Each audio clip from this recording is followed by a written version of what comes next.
মৃত্যুপুরীতে পরিণত হয়েছে ভূমধ্যসাগর।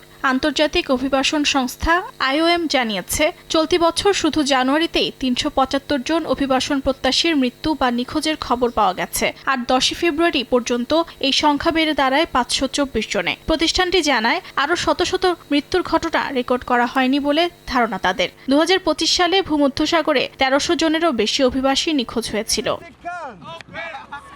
ভূমধ্যসাগর দিয়ে আসা অভিবাসন প্রত্যাশীদের প্রবেশ ঠেকাতে এবার ইতালির কট্টর ডানপন্থী জর্জিয়া মেলোনি সরকার কঠোর আইন প্রণয়ন করতে যাচ্ছে। জাতীয় নিরাপত্তার কথা উল্লেখ করে আইনে বলা হয়েছে, ভূমধ্যসাগরে উদ্ধারকারী জাহাজগুলোকে অবরোধ, দেশটির জলসীমায় প্রবেশ করতে না দেয়া এবং ৫০,০০০ ইউরো পর্যন্ত জরিমানার বিধান রাখা হয়েছে।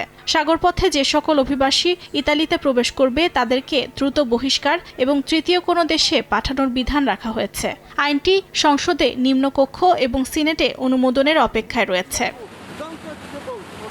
ভূমধ্যসাগর পাড়ি দিতে গিয়ে প্রাণ হারিয়েছেন অনেক বাংলাদেশীও। ইতালিতে বৈধভাবে শ্রমিক নেয়ার প্রক্রিয়া অব্যাহত থাকার পরেও বহু বাংলাদেশি বিপজ্জনক এই পথ পাড়ি দিয়ে অবৈধভাবে দেশটিতে প্রবেশ করছেন। ফেব্রুয়ারির দ্বিতীয় সপ্তাহ পর্যন্ত ভূমধ্যসাগর পাড়ি দিয়ে ৭৫৯ জন বাংলাদেশি দেশটিতে প্রবেশ করেছে। লিবিয়া থেকে ছেড়ে আসা নৌকা ডুবে বাংলাদেশি সহ অনেকেরই মৃত্যু হয়েছে।